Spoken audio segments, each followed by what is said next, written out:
Welcome back to another video on leveraging scrolling for learning. Ria's morning routine has changed. She still scrolls, but now she is hooked onto something different. A series of short story-driven learning videos from a competitor's platform. Each one ends with a cliffhanger, and each one teaches her something useful. This is what I call designed learning.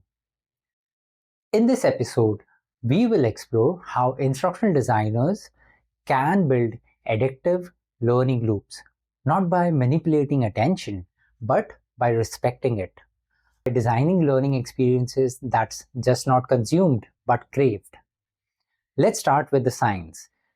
Behavioral psychologist BJ Fogg, founder of the Stanford Behavior Design Lab, introduced the Fogg Behavior Model, which states that behavior happens when three elements converge.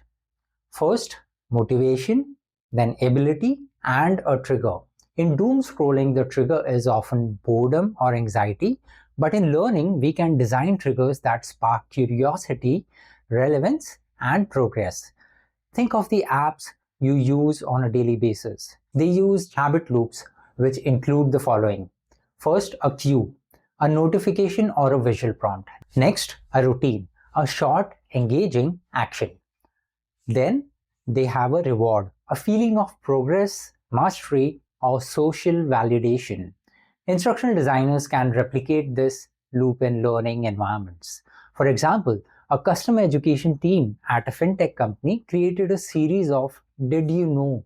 push notifications, each linked to a 60-second tutorial on a hidden feature of the application. Engagement spiked, feature adoption rose, and users began to anticipate the next step. This is trigger-based learning, where content is designed to be timely, relevant, and rewarding. But it is not just about nudges. It's about designing for flow. Psychologist Mealy defined flow as the state of deep engagement where time seems to disappear. In learning, flow happens when tasks are challenging but achievable, and feedback is immediate. Doom scrolling hijacks this state, but learning can reclaim it. Let's go back to Ria.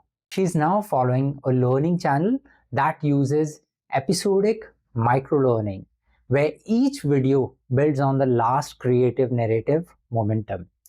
The content is scaffolded, meaning each new concept builds on prior knowledge.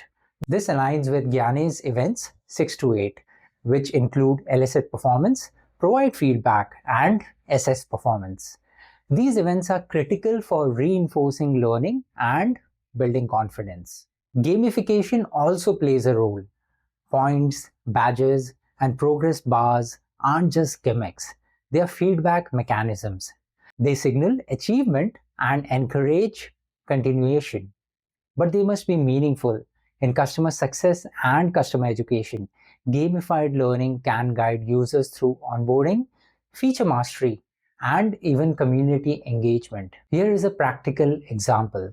A B2B sales company created a customer success quest, a gamified learning path where users unlock new features by completing short challenges.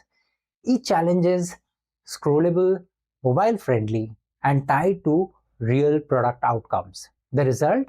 A 40% increase in self-service adoption and a measurable boost in education ROI. So how do you build addictive learning loops? Start with these principles. Trigger wisely. Use notifications, emails, or in-app prompts to invite, not interrupt. Design for momentum. Use episodic content, cliffhangers, and scaffolding. Then reward meaningfully. Provide feedback, celebrate progress, and connect learning to outcomes. Because in a world of endless scrolls, the most powerful learning isn't forced, it's followed. You also have to explore how to measure the impact of scroll-based learning, because engagement is great, but outcomes are better. Please do subscribe, share, and let's keep turning habits into learning. Thank you for watching this video.